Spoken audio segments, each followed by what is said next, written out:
So we're going to the other technical difficulty will be fixed within the next 2 minutes. But in the meantime, let's just start with introducing the panel members for this. This session is on enrollment criteria, recruitment, and integration with primary prevention. Wow.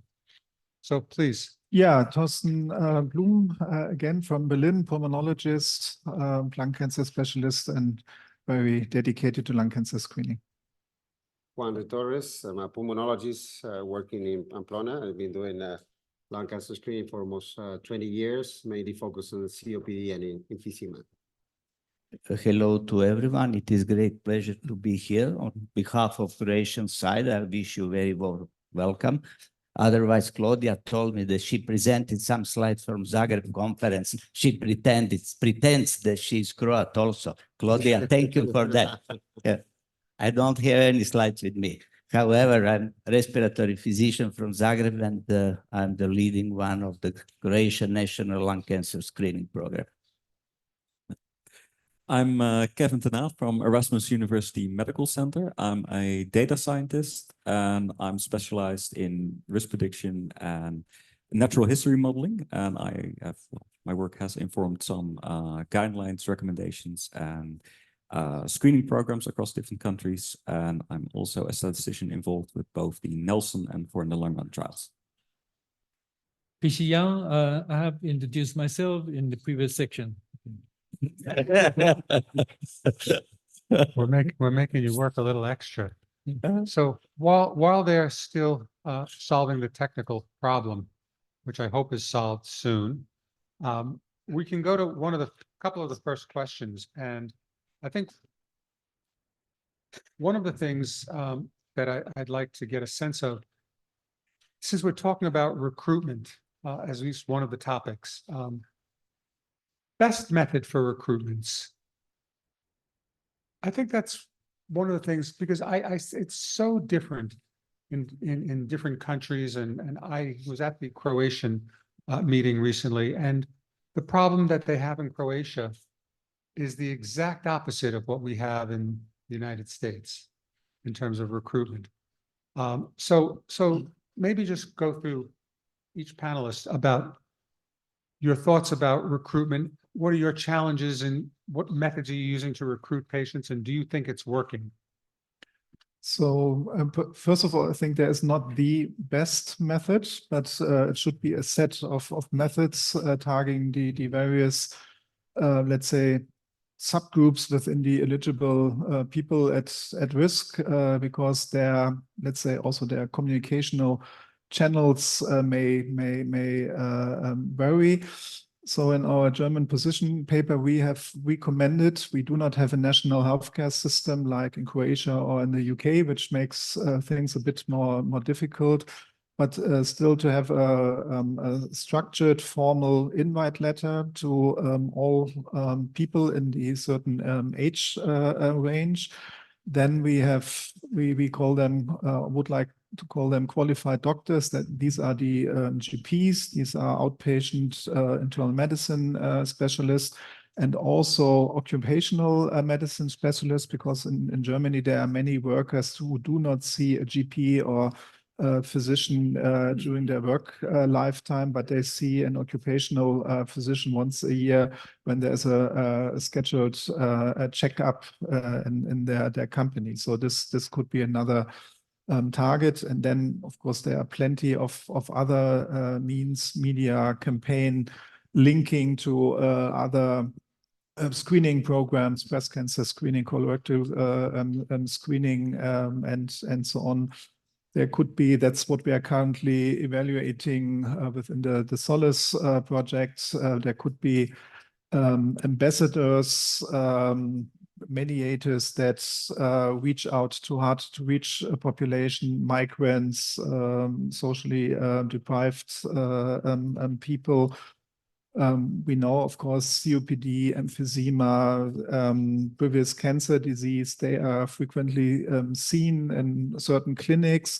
They could invite them also to lung cancer screening programs. So I think we have to link different methods to optimize the recruitment rates. totally agree with Torsten, and I think I echo the words of Dr. Casseroni before, that we have to get engaged more with the primary care physicians, a model that we included in the Cassandra project here in Spain. I think it's a great task that we have to do with our primary care physicians in terms of educations and involving them within the lung cancer screening programs. And then go with the specialists that usually take care of the smokers, obviously pulmonologists, and come from the COPD field. Then fortunately, last year, the GOLD guidelines included a recommendation for lung cancer screening for COPD patients. So we have to put into that into action, and then probably go to the cardiologists, to the urologists that usually see smokers, the oncologists, the ENT doctors. So I think there's a lot of work that we need to do, and I really congratulate the scientific committee, because this type of scientific activities break the silo compartment that we have in the management of lung cancer and lung cancer screening. We usually see each pathology from their perspective, so we have to break those walls and bring all the specialists that usually take care of the smoker and convince them that they should include their smokers in the lung cancer screening programs. As David mentioned, Croatia is completely different healthcare system than USA, but we had advantage, in fact, and we learned from USA and take out all the scientific and goals which you achieved during your long-lasting career in the field of screening. And that was one of the reasons why from the beginning we want to completely integrate the screening system into the healthcare system, which means that everything should be reimbursed, completely reimbursed. If you have idea to have organization like a pyramid with all vertical and horizontal connections, it is so important. And that is also the reason why we were very ambitious. We want to achieve and approach to at least 50% of eligible high-risk population in the next 4 to 5 years. And we also, from the beginning, want to cover all three fields, not just the lung nodules, but we analyze COPD, emphysema, presence, and coronary calcification from the beginning. That is the reason why the, let's say, complete organization is based on the GPs. They are responsible for the recruitment. The reason why we do that is, in fact, our wish to give participants end-to-end solutions and excellent medical service at each level for each specific needs. That is the reason why you really need GPs or someone who will take care of all other procedures, not just the screening. After the screening, participants should get something much more complex and different. Just I wanted to make a comment at this point, because at that Croatian meeting, I was quite struck by the problem that Miro was describing. His concern was that he was being overwhelmed by too many people coming for screening. That how do I, it's almost like, how do I have to limit it? And in the US, you heard Dr. Mulshine and Ella were talking about the 20% being a great success, which I think that is one way to look at it in the United States. But the situation in Croatia, I think, is, at least it sounds to me like it's a very different situation. They're not having problems getting people to enroll. And I think that's something that we're going to explore later in the discussion in terms of the role of the family practitioner, which they put front and center. Anyway, Kevin. Yeah, I think a lot of the speakers before me have made excellent points. And I think the point you mentioned about the family physicians is a very important one, because one aspect that it is an important point of trust for many people. And one thing to aid family physicians in identifying who could be at risk could, for example, be to flagging them through the electronic health records in case they're available in countries. That may not be a perfect risk assessment, but it could flag someone for a more detailed risk assessment. And that would, at the very least, save the GP time, which they, at least we find in the Netherlands, they find it to be a boundary in, well, debating with their patients. The other thing with regards to recruitment is getting, aside from identifying, is getting people in. I think it's also important to highlight that the population we are looking at, they may have different levels of health literacy. And I think it would be also worthwhile to tailor the approaches depending on what sort of level of health literacy we expect. I think that the public awareness and the experience sharing by the influential people are very important factors to have better recruitment of the lung cancer screening.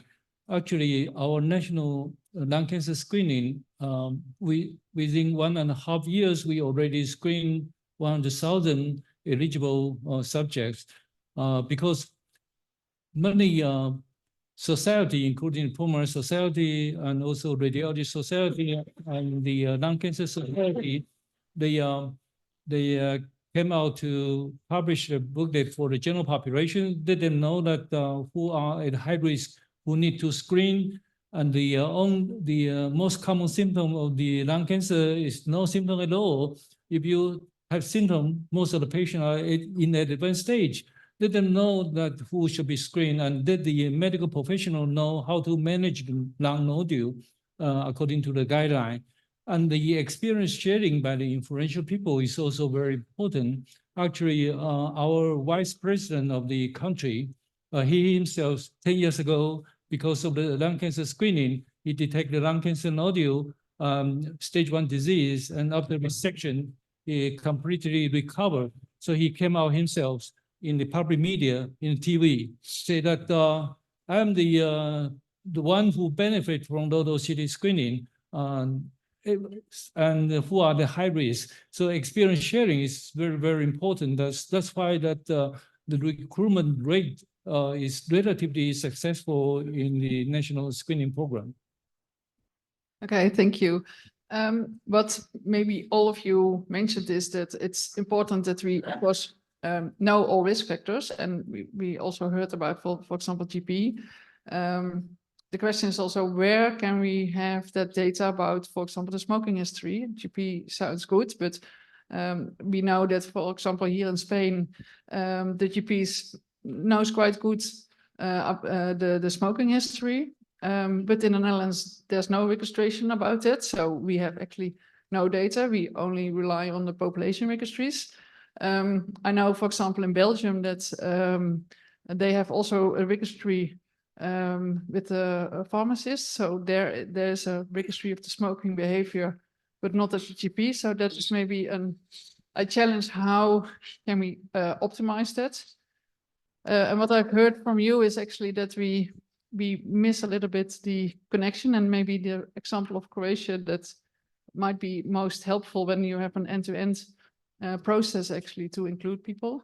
But also, what about we need to measure the risk factors, but we have also to inform people, of course, that we prevent screening for the lower risk population, but that we try to increase the screening for the higher risk population. So also, what are your thoughts about that? How to inform them, and how to use shared decision making, or just informed decision making? How it's in your country with also dealing with all actually mandatory information that you have to give, and what are those experiences with in your country?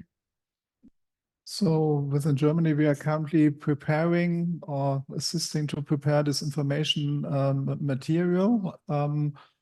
So the only, let's say, implementation practice information that we have is from the Hanse study. Jens Vogel-Clausen, he will be here on Saturday, I presume, and he can provide much more insights. What has worked really well there was an online platform where the potential participants that have been invited could inform themselves, could already fill out an easy to handle online questionnaire asking for the risk profile, for the eligibility criteria, and this was quite good confidence checked by the physicians when they were enrolled into the study. I think mainly it needs to be really concise, straight to the point pieces of information, and not like a 10-page information material that nobody will read. In fact, we've made some good experience during COVID when it came to the vaccination. So it was very short but very concise information, potentially something like that. And experiences how you can reach the lower socioeconomic groups. Have you tested your information in groups with a lower health literacy or so? Only from the Hanse study. So there was a company, PR company, that was specifically calling a call center. Those people, but I do not know the exact figures, but they were quite successful with that. But I'm not aware of the details within the national German context. This hasn't been considered now in detail yet. Yeah. And that was also something that we, for example, we have also some experiences with interviews with people, and a lot of people with who are eligible for lung cancer screening told us actually, there's a lot of information and it's good that it's somewhere, but actually, I don't care about that. All those things also about, for example, things that we think it's important to know. For example, information about false positives. But they told us, yeah, please let me know when I am positive. So not at the beginning, but just for them is important issues are, for example, where is the screening, how to get there, are there costs for the healthcare? So just some few things and a lot of things that we mentioned. They told also, yeah, that's actually, yeah, I don't care, and yeah, maybe sometime somewhere in the process of the screening, but not at that moment. And what are the experiences with you? Do you have yours, for example, conversations with people involved in screening? So currently at our side, we are setting up this program, and there, of course, we would also like to reach out to the socially deprived, and we are our hospital. There's another hospital in Bonn. We are well linked to GPs and outpatient pulmonologists. We would like to use those. We are aiming also to pilot this approach via the occupational physician and certain companies. And this may be a way straighter forward. Okay, thank you. May I ask you to react on these topics? Well, I think just want to go back again on the Cassandra project that we just launched in November last year here in Spain. It's a pilot project that I think the main secret of the project is got involved. All the societies usually take care of patients with lung cancer. So all of them were involved, and that gave us a great support. And one of the main important ones again was the family physician, primary care physicians get involved. That usually those ones are the ones who will allow you to get to the lower income or hardship rich communities to try to get involved those of patients in the lung cancer screening program. And again, I think two important aspect of the project I wanted to pinpoint. It's first that we included a smoking cessation program within the offer of the participating in the lung cancer screening program. So that's important, and we involve all the society and the support from the public hospitals who would offer that, and that will be free of charge, and that's an important point. And the other one methodological point is all of the patients will undergo spirometry to determine the presence of COPD. So we think that that's those are the two main pillars of the project that will help us have a better success in terms of recruitment, the involvement of all the societies, and especially of the family physician, primary care physicians as well. Thank you. In fact, you ask a lot of different questions, how to organize the whole story. I will try to give you, let's say, very briefly overview of the whole organizations. At the beginning, we also had a lot of discussions how to approach the population, how to approach to all the physicians, and made decision that we will approach to the population with, let's say, few movies with famous, influential people, let's say ambassadors. We moved that. We filmed those movies, but never presented because there is no need. But that was our first calculation at that moment. I think probably the most important question is how to educate all the healthcare professionals who will take care and who will finally moving and running the whole screening program. And from the beginning, we had the idea, okay, we need a few levels of education. The first basic level is for GPs. That was the COVID time, and we educate them through the media, through the digital information. They have, let's say, a very short movie, which is in fact a manual for them, what they should do at each step. At this moment, we will make the remake of that. Everything works perfectly. You ask about and emphasize that no one, in fact, don't have the smoking registry in the country. Of course, we also don't have that, but we built the digital platform which connects all the healthcare professionals. And the whole story started with something which we call the respiratory panel. In fact, it is 5 questions about inclusion and few about exclusion criteria. They have to fill it. It is mandatory. Regarding the smoking cessation, before we started the screening, in fact, developed a few levels of smoking cessation programs. The bottom level is counseling, the brochure counseling about all dangerous and deleterious effects of smoking. It is mandatory part for all participants. All of them will get that. They will also get a short description of the whole program with all the purposes, all the goals, possible harms, and all the benefits. It is also mandatory. All of them will be given with that. They deserve that part of information. If you are looking at American recommendations from the last year, they emphasize also everything should start with the healthcare professionals. I completely agree with that in terms of trust, in terms of organization. That is the reason how we organize the whole story and why to do that. The third level of education is among respiratory physicians and thoracic surgeons. You mentioned that, in fact, we don't have experience how to treat, what to do with the small nodules. You have to learn somewhere.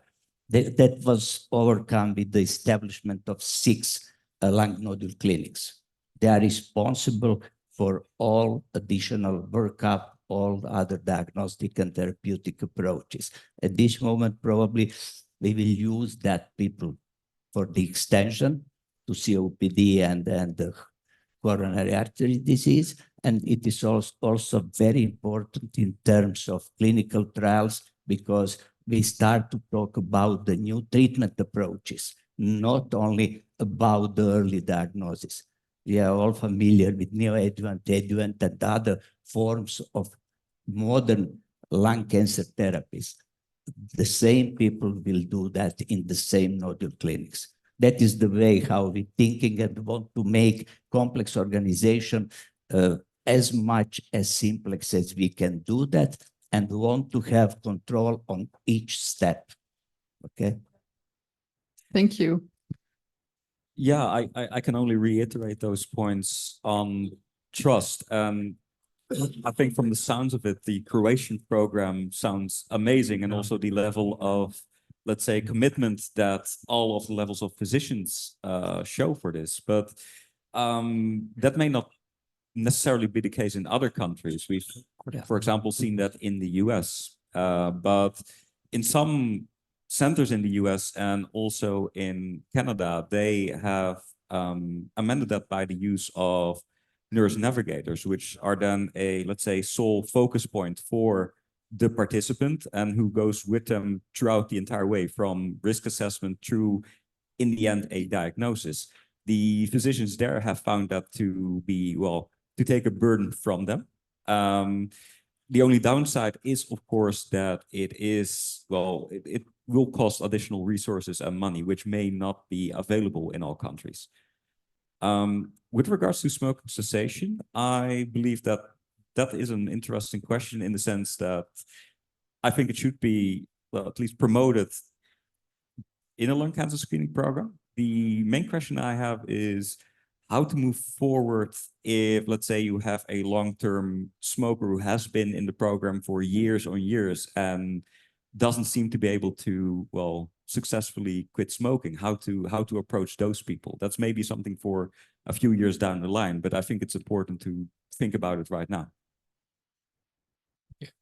Although we do have relative successful enrollment of our national lung cancer screening, in the smoker, we hope that we can increase the eligibility from 30 pack years to 20 pack years.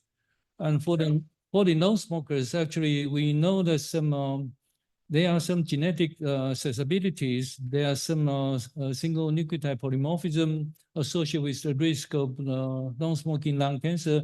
But the most easy way is to just follow the lung cancer registry. That family history is very important because we have a prospective study, follow more than 1,000 of these subjects who had family history of lung cancer after 10 years. The cumulated lung cancer detection rate is 4.5%. It's very high. So we have very good cancer registry. So based on that, it's easy to identify who should be screened. Then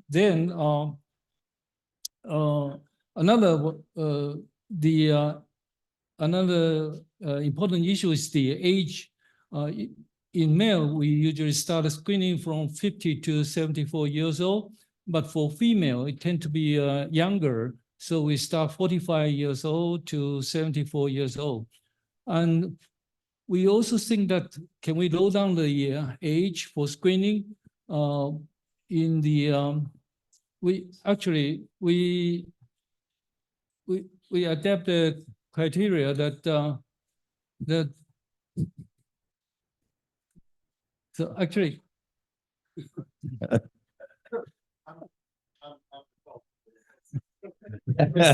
so actually the government allow us to lower down the age, depends on the index case. The index case is in this family, the family member who got the lung cancer at age of 40, then the family members at age of 40, they start to screen by low-dose CT because they have some genetic background and some environmental exposure. So we allow them to lower down the age for screening.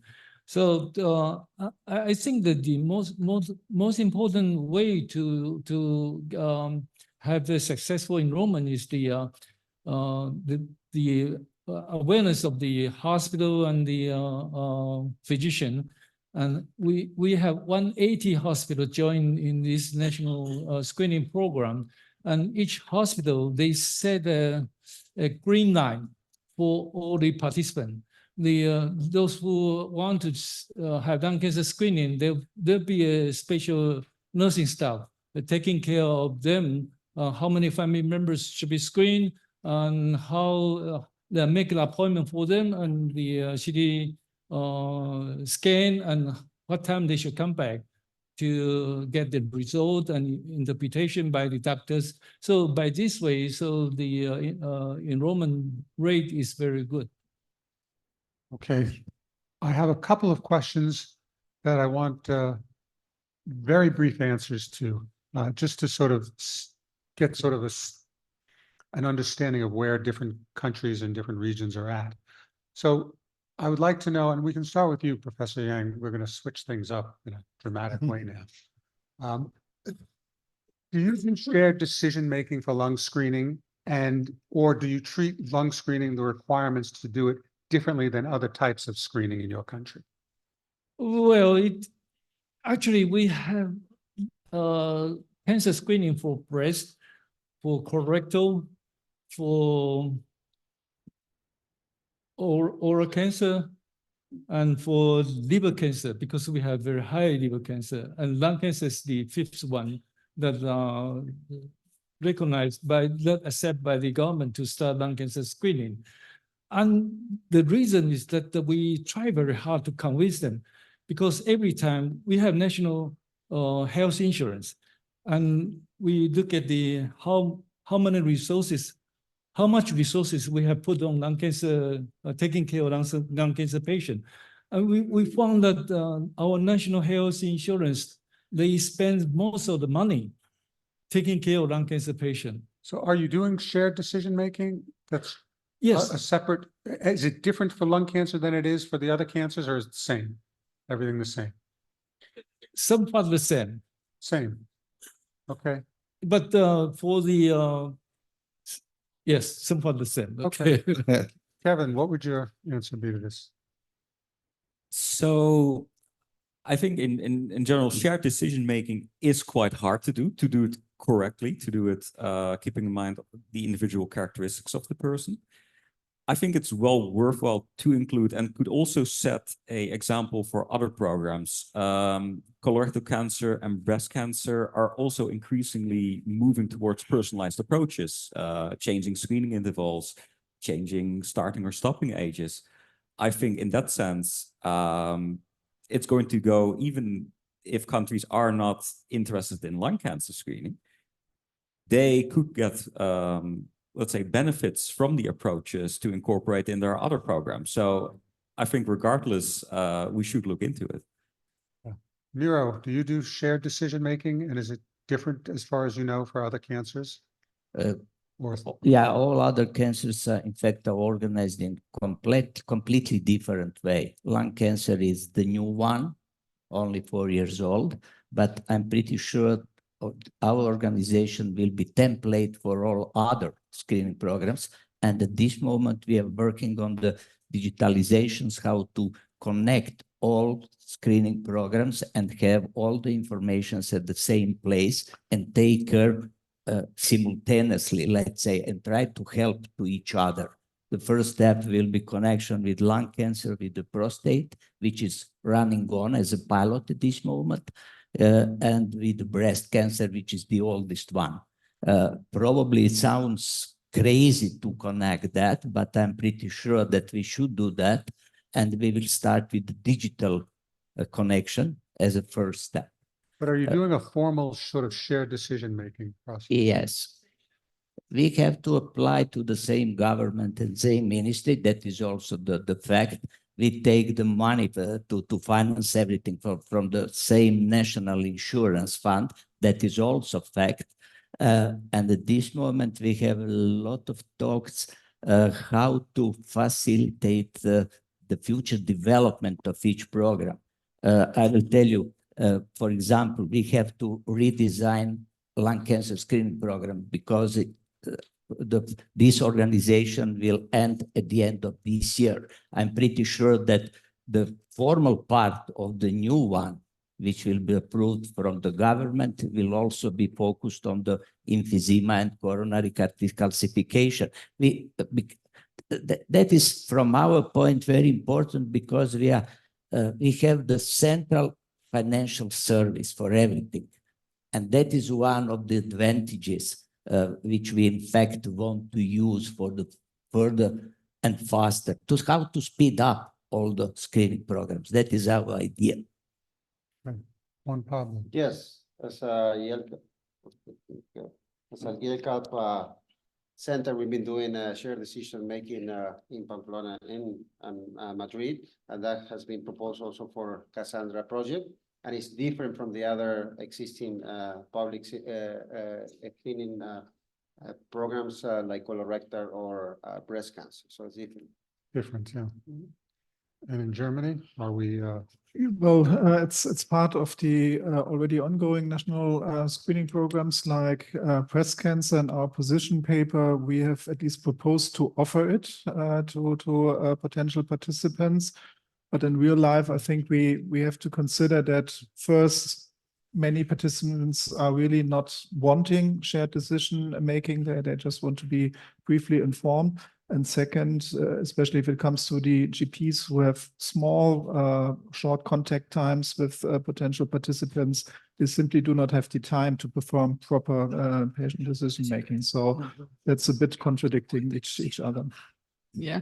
So actually, most of the countries have a real conversation. In the Netherlands, we just sent out mailings with the information, and then there is also a call center as backup if you have questions. So we do not have the conversation in real life, in person, but we give information and invite them to participate in the national program. So that saves time for, actually it's man hours, but there's also the other way around is that of course people only have it in written text, the information. So given the time, maybe we also start with the last topic that we have how to implement also smoking cessation, or maybe more broad lifestyle interventions. And you can also think about, of course, we have now lung cancer screening, but at this conference, we're also talking about screening for cardiovascular disease or emphysema.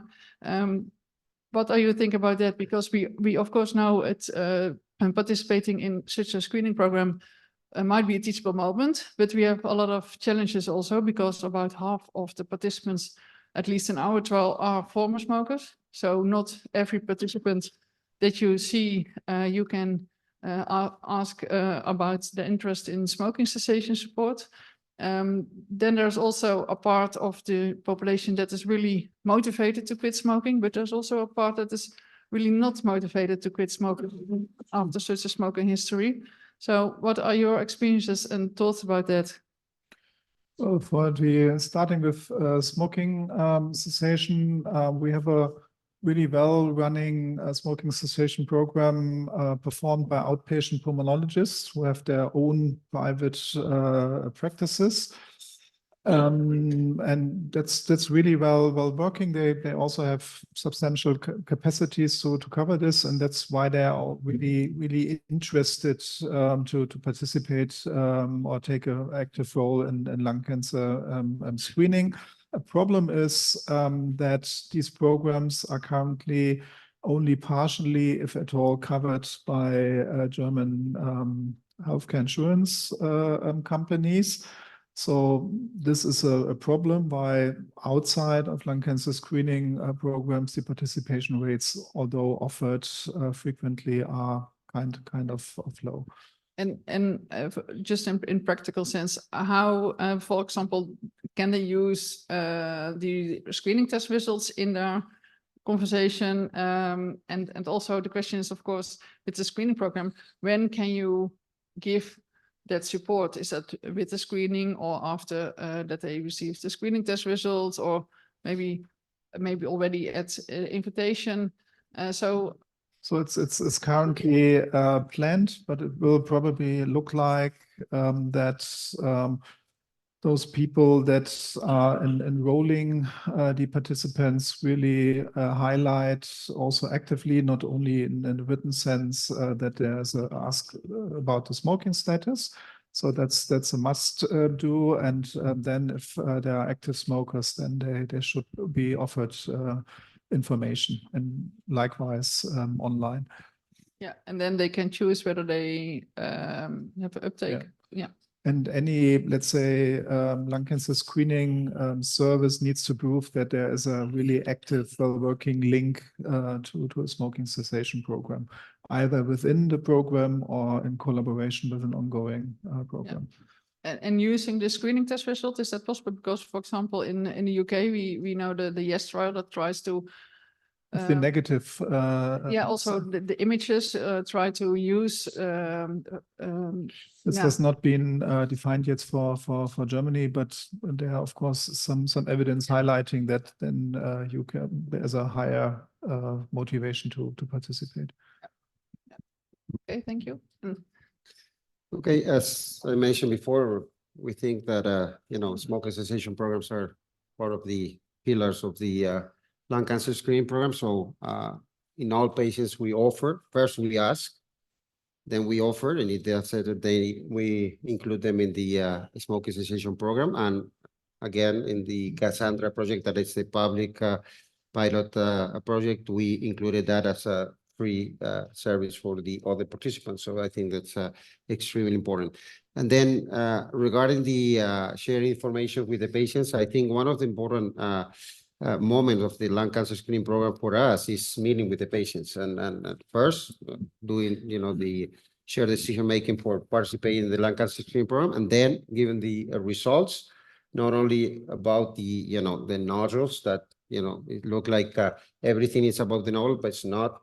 There are other things. We do a spirometry. We tell them if they have COPD, they have emphysema, this coronary calcium. They have other osteoporosis, well, many other things, and that's usually give us a extra, support for the recommendation of smoking cessation. And I just wanted to make a short point on the theme of COPD emphysema here. Mainly rely, the program rely mainly in imaging, but we reinforce the message that we should include spirometry. It's a simple test, very inexpensive, only take a few minutes. It can be done in any part of the world with portable system. It has been proved in many studies, and give you a worth of information in the management of the patient. So it's not the same having COPD, just COPD, or COPD and emphysema, because that puts you in a different category of a risk for lung cancer. So I just wanted to make that point. Regarding the smoking cessation, I have to tell you, I don't like to talk about that in the general public. I think we have to be very careful when we are talking about the smoking cessation programs and the screening programs. I know the experience from some European countries. They managed to divide it population and start the fight between smokers and non-smokers before they even started the screening program. It is very, very delicious and very hard to talk topic. At the beginning, we were very ambitious and established smoking cessation school, which was in fact developed by psychologists and medical nurses. I'm pretty sure that radiologists and the respiratory physicians don't have enough time, and we don't have enough human resources to take care about the huge program like that. We have very nice results. In fact, the quit smoking proportion was above 30%. And the idea was to give that some kind of franchise for free to all huge cities in Croatia, but I think it is too demanding. And I have to admit, after the Zagreb meeting, Harry de Koning presented very nice slide regarding the smoking cessation plus one CT during the screening. And at this moment, I'm much more on the side that we will take the bottom line, the counseling at the GP offices and brochure against smoking, plus first screening CT. I don't believe in much harder actions on the national level. But if you also start with the smoking cessation, how to deal with all those who already quit smoking, they just continue to screening. But is it then also mandatory to first have, because it might be a barrier maybe for some people who are at high risk but not willing to quit smoking at that moment. Yeah, there are two different ways how we can discuss the complexity of your question. When we are talking about the national implementation, then you have to put things much easier and much more simple than in clinical, especially randomized clinical trials. Of course, we are talking at this moment about the high-risk population. By definition, they are smokers. But we are also all know that we have to change that, and we should give opportunity to be screened some other populations. At this moment, I think there is not enough scientific strength to do that, and we started a few special cohort trials inside the national program. At this moment, we started with veterans. The next step will be with the young ladies with positive family history. And there is a lot of things which should be done in the future. But at this moment, I think it is not possible to be translated on the national level from the beginning. You will have a huge mess and probably lose everything. Yeah. Yeah, so from some of our modeling studies, we have seen that integrating smoking cessation can indeed also give additional benefit to people, but indeed many people have already quit smoking. So that's one barrier for implementation. However, you also want to prevent people from getting, let's say, a health certificate effect. If they get a negative CT screen, that's basically like a license to continue smoking. It is hard to integrate this, but if we look at this into, let's say, a more integrated screening approach where also cardiovascular diseases and COPD are considered, then likely you would have, let's say, a more thorough conversation with the person on their screening results. And if there's, for instance, also any indication on cardiovascular disease prevention measures, I could see a smoking cessation intervention being a component of that in their planning with their cardiologist, for instance. Yes. Yeah, the smoking cessation program actually is very successful. We implement the anti-smoking campaign in 1997. At that time, the adult male smoking rate is about 55%, rapidly dropped to less than 20% now. And in female, the smoking rate is only around 3 to 5% consistently. So the smoking cessation actually is very successful. Recently, I had a chance to review the smoking rate in Hong Kong and lung cancer. They use a different strategy. They increase the tax of the cigarette. So every time they increase the tax, the smoking rate decrease. So now in Hong Kong, the smoking rate in adult is only around 7.5%. So I think increase the tax is a very effective way to reduce smoking rate. Yeah. Another question, we'll do this one quickly also. I noticed, Dr. Yang, you may be the only person here that recommends different enrollment criteria for men and women. Yes. I think several people in the audience would agree with you on that.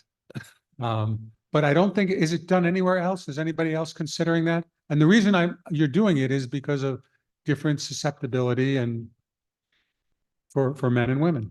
And I know the Nelson trial seemed to show that there was a greater benefit for women, and LST also showed it, and I-ELCAP also showed higher susceptibility in women. So to us, it makes sense to start at a younger age for women for that reason. But is anybody else planning on doing that? I'll take that as we are not planning it. There's from Marie-Pierre Rival, the Cascade study in France, specifically in women. And to my knowledge, I'm not 100% sure, they've lowered the lower age threshold, I think maybe up to 45 years. So they went down knowing that they have already a high proportion of incidence of lung cancer at this age. But this is only in women, this study. 3 sites in France. Okay, and a final question for the group. The idea of combined cardiovascular screening and lung cancer screening and other screenings. Should we really be looking at this as all together? You know, people talk about the smoking cessation. The benefit of smoking cessation in heavy smokers is not really their lung cancer. You're not going to prevent them. The benefit is the cardiovascular. And that's really where by far the greater benefit is going to be. So should we really start thinking about this as preventive health? Go. I think we are already late for that. I mean, I think that we are already late for that. I think there is enough evidence. I mean, there is no combined evidence in terms of the lung cancer screening itself, but from the different points, and that's one of my comments before. I mean, we've been working in silo compartments, you know, cardiovascular disease, lung cancer, COPD, the three big most common causes of death in the world, and we have a unique opportunity to tackle the 3 big at once. So I think we already late for that. I mean, we should go for that, and I think it's the main goal that we should have in the near future. And I think that the main conclusion of this conference, I hope. Well, you're hearing it, silos, get rid of the silos. Mhm. All of this is starting to happen. Yeah, And we're moving into preventive health. yeah. Really, we're moving in that direction. No more just lung cancer screening. Almost doesn't make sense to talk about this. Lung Mhm. cancer screening. I agree. I think it's more than logic to combine these programs. Of course, we have to justify it with science. But for example, in Germany, we have now also a program for coronary artery screening that is currently or will be separated from the lung cancer screening program. And this is, of course, ridiculous. And this one produces a lot of already incidental findings like nodules, but also interstitial lung abnormalities. And already many outpatient pulmonologists are complaining about this program. But this is fully reimbursed already, and it's not linked, and they are even not considering it to link it at this stage. So there's a lot of work to do now. This was Yeah, one comment. I just want to add on a short comment in terms of extension to other diseases. When you put in the radiology report, which should be structured, when you put inside the mandatory analysis of emphysema and coronary artery calcium, in fact, you have started the screening of all 3 diseases. We did that 4 years ago, but at this moment, I don't know how to organize additional workup. I'm pretty sure that we will put everything in the next generation of Croatian National Screening Program. But the main question at this moment, and our idea at this moment, is to run everything through the same lung nodule clinics, because we share the same risk factors, the same population, high-risk population, the same hospitals. Usually they all have cardiology and respiratory departments as well as oncology department. But at this moment, I don't have clear idea when to and whom to recommend spirometry, when and whom to recommend cardiology checkup. That should be written in the final radiology report. Otherwise, we will lose the participants. That is the way of my thinking at this moment, and each idea is much more than welcome how to organize that. Yeah. Yeah, but what we can see is, of course, that we can now with one CT, also in the following one, that we can measure those diseases, the big 3. But the next question is also, of course, who to involve in that screening and those things. And I think it's really important to much better interact with the cardiologists or all the other disciplines, and to jointly come up with proper workup algorithms, and also to define what does not need to be reported or should not be reported. Yeah, because then we have the same practical questions in which risk category, how to reach them, and what's the screening interval and so on. So yeah, I would like to thank you. We have unfortunately, we need to stop at this time. Is there one urgent question from the audience, maybe? Before we stop? No? Okay, then I would like to thank you. Oh, one more. Oh, sorry. Okay, thank you for a very excellent presentation. I know I'm in between now and the lunch, but it's not a good time to ask. But myself, I'm Wandu Bakala from Ethiopia. I used to work for tobacco company as an executive manager, and I was also a tobacco addict for about 17 years. I can't tell you how much tobacco affected my family, myself, and I quitted only when my wife, which celebrated our 14th anniversary last week, she said, between me and the tobacco, I just stopped that day. So what I'm saying is, in Africa is becoming no man's land. You know, we are struggling with so many challenges. I tell you, this time is for Africa. While you Europeans and Americans are talking about old age, we have full of young potentials with full of opportunities. But tobacco companies are coming in big numbers, alcohol, unhealthy diet, you name it. So why not we say, instead of talking lung cancer, you know, screening and what have you, for a country like Ethiopia, our government is like struggling with so many competing priorities. You know, only 8% of our national budget is for health, out of which 52% of people are needlessly dying from preventable NCDs. Only 1% of overseas development assistance from developed countries is for NCDs. We are struggling to survive. I tell you, why not? Sometimes, you know, I think of Philippines, maybe Thailand, some countries are using very limited resources at their disposal for health promotion. We cannot continue treating diseases. People are needlessly dying out of information. Tobacco is still in Ethiopia considered as a cool chick. Please give us some money, resources, technical assistance. Let's tell our people that when it comes to health, they have a choice to make. Healthy lifestyle. Let's do something on health promotion. You know, maybe we meet. I'm one of panelists later on. I will be back. I was going to say, we have with a whole, so many- you have a whole session to to follow up on this. Anyway, thank you all to the panelists, and we'll start the next session. Thank you. Good luck.